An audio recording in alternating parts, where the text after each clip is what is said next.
أعوذ بالله من الشيطان الرجيم. بسم الله الرحمن الرحيم. يا أيها الذين آمنوا لا تقولوا راعنا وقولوا انظرنا واسمعوا وللكافرين عذاب أليم. ما يود الذين كفروا من أهل الكتاب ولا المشركين أن ينزل عليكم من خير من ربكم والله يختص برحمته من يشاء والله ذو الفضل العظيم. ما ننسخ من آية أو ننسها نأت بخير منها أو مثلها. ألم تعلم أن الله على كل شيء قدير. ألم تعلم أن الله له ملك السماوات والأرض وما لكم من دون الله من ولي ولا نصير. أم تريدون أن تسألوا رسولكم كما سئل موسى من قبل ومن يتبدل الكفر بالإيمان فقد ضل سواء السبيل. ود كثير من أهل الكتاب لو يردونكم من بعد إيمانكم كفارا حسدا من عند أنفسهم من بعد ما تبين لهم الحق فاعفوا واصفحوا حتى يأتي الله بأمره إن الله على كل شيء قدير. وأقيموا الصلاة وآتوا الزكاة وما تقدموا لأنفسكم من خير تجدوه عند الله إن الله بما تعملون بصير. وقالوا لن يدخل الجنة إلا من كان هودا أو نصارى تلك أمانيهم قل هاتوا برهانكم إن كنتم صادقين. بلى من أسلم وجهه لله وهو محسن فله أجره عند ربه ولا خوف عليهم ولا هم يحزنون. صدق الله العظيم. اللہ کے نام سے شروع جو بہت مہربان رحمت والا. ترجمہ سورہ بقرہ 13واں رکوع. اے ایمان والو، رائنا نہ کہو اور یوں عرض کرو کہ حضور ہم پر نظر رکھیں اور پہلے ہی سے غور سے سنو. اور کافروں کے لیے دردناک عذاب ہے. وہ جو کافر ہیں کتابی یا مشرک، وہ نہیں چاہتے کہ تم پر کوئی بھلائی اترے تمہارے رب کے پاس سے، اور اللہ اپنی رحمت سے خاص کرتا ہے جسے چاہے، اور اللہ بڑے فضل انکمپا والا ہے. جب کوئی آیت ہم منسوخ نرست فرمائیں یا بھلا دیں تو اس سے بہتر یا اس جیسی لے آئیں گے. کیا تجھے خبر نہیں کہ اللہ سب کچھ کر سکتا ہے؟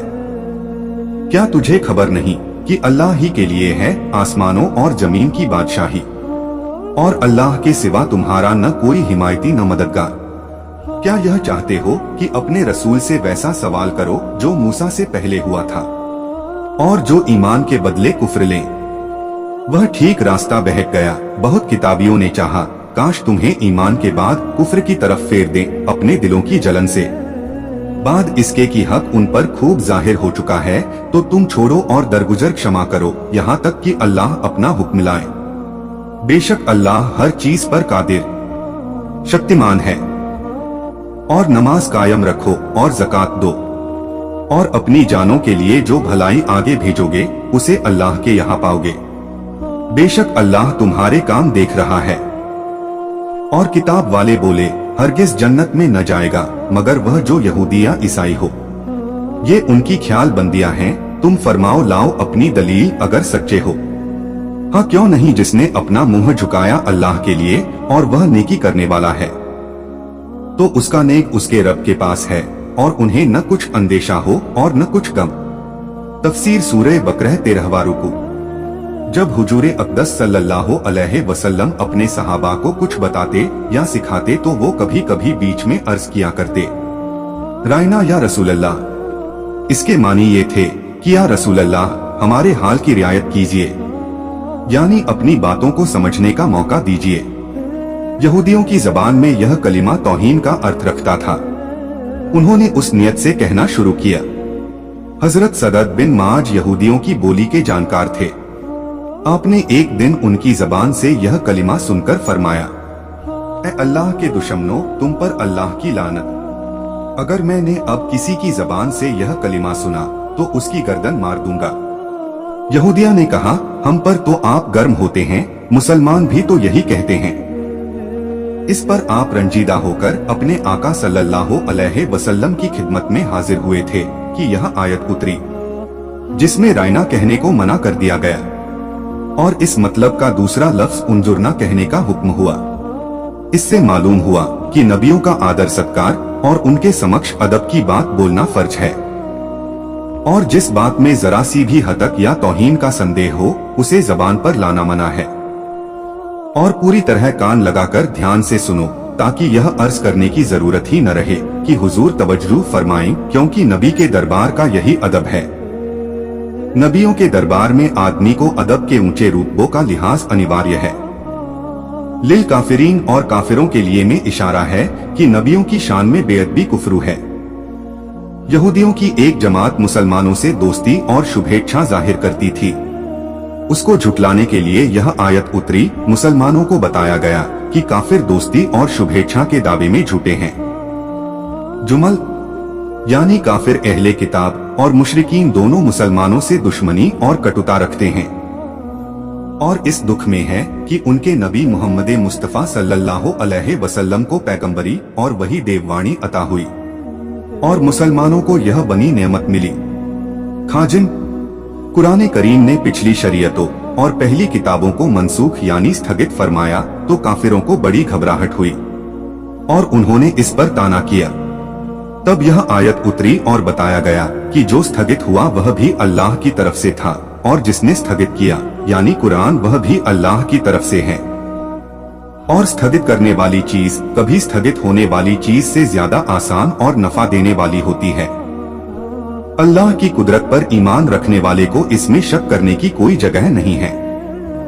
कायनात सृष्टि में देखा जाता है कि अल्लाह ताला दिन से रात को, गर्मी से ठंडी को, जवानी को बचपन से, बीमारी को तंदुरुस्ती से, बहार से पतझड़ को स्थगित फरमाता है। यह तमाम बदलाव उसकी कुदरत के प्रमाण हैं। तो एक आयत और एक हुक्म के स्थगित होने में क्या आश्चर्य। स्थगन आदेश दरअसल पिछले हुक्म की मुद्दत तक के लिए था और उस समय के लिए बिल्कुल मुनासिब था। काफिरों की नासमझी की स्थगन आदेश पर एतराज करते हैं, और अहले किताब का एतराज उनके अकीदों के लिहाज से भी गलत है। उन्हें हजरत आदम अलैहिस्सलाम की शरीयत के आदेश का स्थगन मानना पड़ेगा। यह मानना ही पड़ेगा कि सनीचर के दिन दुनिया के काम उनसे पहले हराम नहीं थे। यह भी इकरार करना होगा कि तौरात में हजरत नूह की उम्मत के लिए तमाम चौपाए हलाल होना बयान किया गया, और हजरत मूसा अलैहिस्सलाम पर बहुत से चौपाए हराम कर दिए गए। इन बातों के होते हुए स्थगन आदेश का इनकार किस तरह संभव है। जिस तरह एक आयत दूसरी आयत से स्थगित होती है, उसी तरह हदीसे मुतवातिर से भी होती है। स्थगन आदेश कभी सिर्फ हुक्म का, कभी तिलावत और हुक्म दोनों का। बेहकी ने अबू इमामा से रिवायत की कि एक अंसारी सहाबी रात को तहज्जुद के लिए उठे।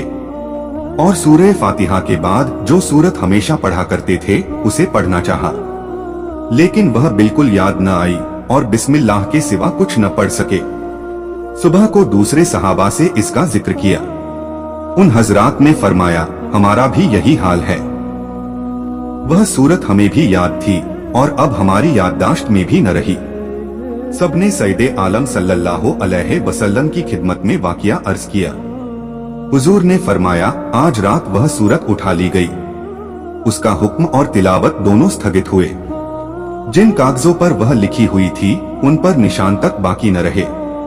यहूदियों ने कहा, ए मोहम्मद सल्लल्लाहु अलैहि वसल्लम, हमारे पास आप ऐसी किताब लाइए जो आसमान से एक साथ उतरे। उनके बारे में यह आयत नाजिल हुई, यानी जो आयतें उतर चुकी हैं उनके कबूल करने में बेजा व्यर्थ बहस करे और दूसरी आयतें तलब करे। इससे मालूम हुआ कि जिस सवाल में खराबी हो उसे बुजुर्गों के सामने पेश करना जायज नहीं, और सबसे बड़ी खराबी यह कि उससे नाफरमानी जाहिर होती हो। उहद की जंग के बाद यहूदियों की जमात ने हजरत हुजैफा बिन यमान और अम्मार बिन यासिर रदियल्लाहु अन्हुमा से कहा कि अगर तुम हक पर होते तो तुम्हें हार न होती, तुम हमारे दीन की तरफ वापस आ जाओ। हजरत अम्मार ने फरमाया, तुम्हारे नजदीक एहद का तोड़ना कैसा है? उन्होंने कहा, निहायत बुरा। आपने फरमाया, मैंने एहद किया है कि जिंदगी के अंतिम क्षण तक सैयदे आलम मोहम्मद मुस्तफा सल्लल्लाहु अलैहि वसल्लम से न फिरूंगा और कुफ्र न अपनाऊंगा। और हजरत हुजैफा ने फरमाया, मैं राजी हुआ अल्लाह के रब होने, मोहम्मद मुस्तफा सल्लल्लाहु अलैहि वसल्लम के रसूल होने, इस्लाम के दीन होने, कुरान के ईमान होने, काबे के किबला होने और मुमिनीन के भाई होने से। फिर ये दोनों सहाबी हुजूर सल्लल्लाहु अलैहि वसल्लम की खिदमत में हाजिर हुए और आपको वाकये की खबर दी। हुजूर ने फरमाया, तुमने बेहतर किया और भलाई पाई। इस पर यह आयत उतरी। इस्लाम की सच्चाई जानने के बाद यहूदियों का मुसलमानों के काफिर और मुर्तद होने की तमन्ना करना और यह चाहना कि वो ईमान से महरूम हो जाएं, हसद के कारण था। हसद बड़ी बुराई है। हदीस शरीफ में है, सैयदे आलम सल्लल्लाहु अलैहि वसल्लम ने फरमाया, हसद से बचो, वह नेकियों को इस तरह खाता है जैसे आग सूखी लकड़ी को। हसद हराम है। अगर कोई शख्स अपने माल व दौलत या असर और प्रभाव से गुमराही और बेदीनी फैलाता है तो उसके फितने से महफूज रहने के लिए उसको हासिल नेमतों के छिन जाने की तमन्ना हसद में दाखिल नहीं और हराम भी नहीं। ईमान वालों को यहूदियों से बचने का हुक्म देने के बाद उन्हें अपने नफ्स की इस्लाह की तरफ ध्यान दिलाता है। यानी यहूदी कहते हैं कि जन्नत में सिर्फ वही दाखिल होंगे और ईसाई कहते हैं कि फकत ईसाई जाएंगे, और ये मुसलमानों को दीन से हटाने के लिए कहते हैं। जैसे स्थगन आदेश वगैरह के तुच्छ संदेह उन्होंने इस उम्मीद पर पेश किए थे कि मुसलमानों को अपने दीन में कुछ संदेह हो जाए। इसी तरह उनको जन्नत से मायूस करके इस्लाम से फेरने की कोशिश करते हैं। चुनाचे पारा के अंत में उनका यह कथन दिया हुआ है, वकालू कूनू हुदन और नसारा तहतदू, यानी और किताब वाले बोले, यहूदी या ईसाई हो जाओ, राह पा जाओगे। अल्लाह ताला उनके इस बातिल ख्याल का रद्द फरमाता है। इस आयत से मालूम हुआ कि इनकार का दावा करने वाले को भी दलील या प्रमाण लाना जरूरी है। इसके बिना दावा बातिल और झूठा होगा, चाहे किसी जमाने, किसी नस्ल, किसी कौम का हो। इसमें इशारा है कि यहूदी और ईसाइयों का यह दावा कि जन्नत में फकत वही मालिक हैं, बिल्कुल गलत है, क्योंकि जन्नत में दाखिला सही अकीदे और नेक कर्मों पर आधारित है और यह उनको उपलब्ध नहीं। तर्जुमा और तफसीर कंजुल ईमान। अल्लाह की बारगाह में दुआ है कि अल्लाह अज्जव जल्ला हम सभी को कुरान और इस्लाम के मुताबिक जिंदगी गुजारने की तौफीक अता फरमाए, आमीन। और कोशिश कीजिएगा कुरान शरीफ को समझने की। वीडियो को सवाब की नीयत से आगे शेयर करें ताकि कयामत तक सदका ए जारिया का सवाब आपको भी मिलता रहे और ये आपके और मेरे, हम सभी के निजात का जरिया बने। कुरान शरीफ की और ज्यादा मालूमात के लिए हमारे चैनल नसीम वॉइस सरखेज को सब्सक्राइब जरूर करें। इंशाअल्लाह मिलते हैं अगले वीडियो में। अल्लाह हाफिज।